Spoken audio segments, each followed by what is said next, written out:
A Wall Street Genius's Final Investment. Chapter 1, From ICU to Wall Street. Ha Si-hyen, a 39-year-old financial prodigy worth $470 million, lies bedridden in a VIP hospital room, unable to move or speak, dependent on machines to breathe. As he reflects on his life, we learn of his journey from an ordinary childhood in Seoul to his eventual rise on Wall Street. After losing his mother in a tragic accident and witnessing his father's failed startup dreams during the 1997 IMF crisis and 2000 dot-com crash, Ha Si-hyen moves to the US with his father. They live modestly until his father dies of cancer, leaving behind a final wish, for him to become a doctor. Ha Si-hyen honors the wish, studying medicine and getting accepted into a prestigious medical school. However, the reality of being a doctor, long hours, bureaucratic pressure, and declining respect, crushes his ideals. He realizes the medical profession is no longer as noble or secure as it once was. Then, in 2009, during the financial crisis, news of Goldman Sachs executives receiving massive bonuses sparks something in him. Rather than condemn the broken financial system, he decides he wants to join it, to protect himself from its chaos. Driven by a relentless obsession with control and money, he pivots from medicine to finance. Despite the cold market, he earns his MD and patiently waits. In 2013, he finally makes it, joining Goldman Sachs, the very firm that profited amidst economic collapse.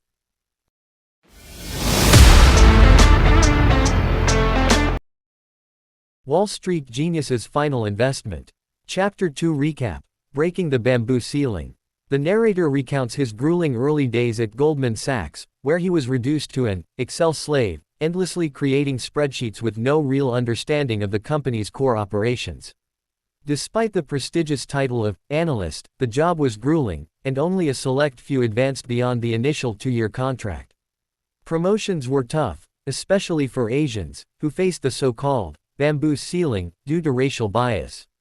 Stereotyped as quiet and technical, they were rarely given leadership opportunities. Realizing this, the narrator decided to use his medical background to break into the biotech and pharmaceutical investment sector, where specialized knowledge mattered more than leadership stereotypes. His gamble worked, and he landed a project that allowed him to escape the slave deck and rise above. Eventually, he transitioned into a top 20 hedge fund, where the competition intensified. Unlike banks, hedge funds played for real stakes, making or losing billions based on their bets. The narrator had to prove his edge in biotech investing, but despite his medical training, it wasn't enough. Then came an unexpected miracle. Certain drug trial documents glowed green in the dark, and every one of those drugs later gained FDA approval. Realizing this wasn't coincidence, he dug deeper and discovered a Pareto principle-based ability to identify the top 20% of Phase 3 trial drugs likely to succeed. This mysterious edge led to massive success, billions in profits, promotion to portfolio manager, and control over 3 trillion won in assets. Despite the wealth, he developed psychological issues, crippling anxiety every time he spent money. Psychiatrists were no help. None could explain why he couldn't enjoy the fortune he amassed. Just as he questioned everything, a strange symptom appeared, a small lump on his neck, hinting that something deeper, perhaps more sinister, was brewing beneath his extraordinary success.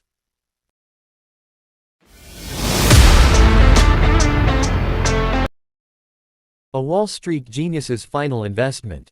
Chapter 3. The protagonist experiences severe health symptoms, swollen lymph nodes, fatigue, and unbearable abdominal pain, that lead to an emergency hospital visit. After undergoing extensive tests, he's diagnosed with a rare and poorly understood disease called idiopathic multicentric Castleman's disease (IMCD). Despite his background in medicine and biotech investment, he's never heard of it, underscoring its rarity. The condition causes his immune system to go haywire, attacking healthy organs. He endures multiple rounds of aggressive chemotherapy, which temporarily stabilizes him but gradually destroys his body, leading to kidney failure and dependence on machines. Desperate, he asks about clinical trials, only to find that the 2 existing treatments are ineffective for his subtype. Due to the disease's rarity, there's no financial incentive for pharmaceutical companies to develop a cure. It would cost billions with no chance of profit. It's an orphan disease, abandoned by the market. As he nears death, heavily sedated and accepting the end, he has an epiphany. If he can earn $50 billion, he can fund the cure himself. Suddenly, he wakes up, back in 2013, during his training at Goldman Sachs. Confused but lucid, he realizes he's been transported to the past, 10 years before his diagnosis.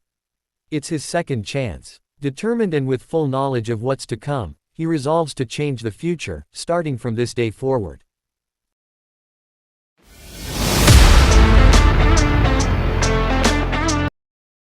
A Wall Street Genius's Final Investment. Chapter 4. At a large onboarding event for new hires, the protagonist, Ha Si-hyun, recognizes an old colleague, Fu Wang, from their time in the Emerging Markets Department back in 2013, during the financial panic known as the taper tantrum. Memories of the past start flooding back, just as a shocking scene unfolds. One by one, employees begin abruptly leaving the room. Whispers spread, HR has begun firing people live during the event. This carefully staged, public execution, is a typical ruthless Goldman Sachs tactic, designed to instill fear, control morale, and promote loyalty through shock.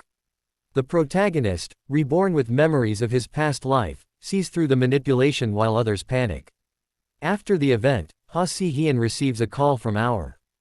Due to the collapse of the Emerging Markets Division, he'll be temporarily assigned across departments. Seizing the opportunity, he subtly maneuvers to get close to the healthcare department, citing his medical background. He charms the HR staffer, Liliana, gaining insider information. Brent, a tall man from healthcare, will be at the welcome party. Though tempted to skip class, Liliana warns him there's a test and HR is watching everyone closely post-layoffs. Realizing he must lay low for now, Ha Si-hyun heads back to class, determined to survive and climb back up.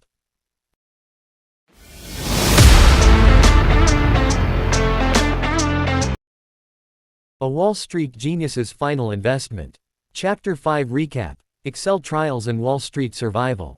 In the final test of Goldman Sachs Summer Excel Boot Camp, trainees are challenged to build a full three-statement model: income statement, cash flow, balance sheet using 5 years' worth of data from an anonymous company, over 400 pages long.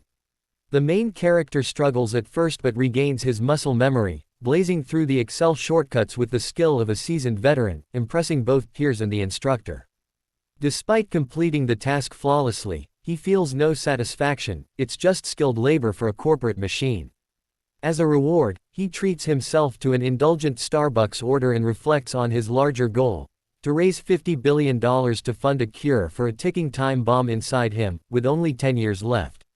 Realizing crypto won't cut it, he decides the fastest path is through hedge funds, not with his own money, but with investments from others. Leveraging Goldman's elite network becomes his key survival strategy. At the new hire welcome party, he strategically scans the room to identify valuable connections.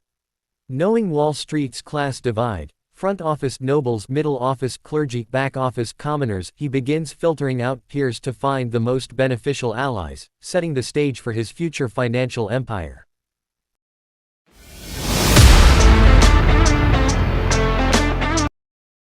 A Wall Street Genius's Final Investment. Chapter 6 Hierarchy, Games, and Nicknames. Wall Street Hierarchy Explained. Ha Si-hyun reflects on Wall Street's rigid class system. Front office, the nobles, who bring in deals and commissions. Middle office, risk managers, legal teams, like clergy, respected but powerless. Back office, IT and admin, the commoners, trapped with little chance of rising. Blending in and social maneuvering. At a welcome party, Ha Si-hyun strategically navigates social conversations to assess ranks and gain allies. Uses a fake name, Sean, to avoid past trauma from childish nickname bullying.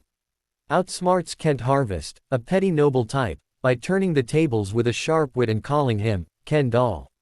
His charm and fast thinking earn him a new nickname, Surgeon, though he knows cool nicknames never last on Wall Street.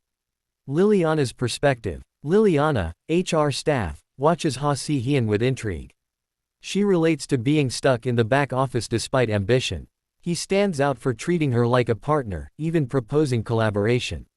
She remembers how a new hire was transferred last year by a powerful MD, Dave Pierce, and that new hire quit months later. Mysterious interest in Ha Si-hyun. Liliana receives a call from James, the instructor, asking if Ha Si-hyun is present. He arrives, with none other than Dave Pierce. Pierce is one of Goldman's top MDs, a legend. The same setup happened last year with ominous results. Liliana suspects Ha Si-hyun is the new target of Pierce's interest. Ending note. Liliana keeps quiet but smiles knowingly. For the first time since joining Goldman, her job feels exciting. Something big is coming, and this time, she intends to be part of it. Until then. Thank you for listening, see you in next chapter. Please like, share and subscribe for more episodes.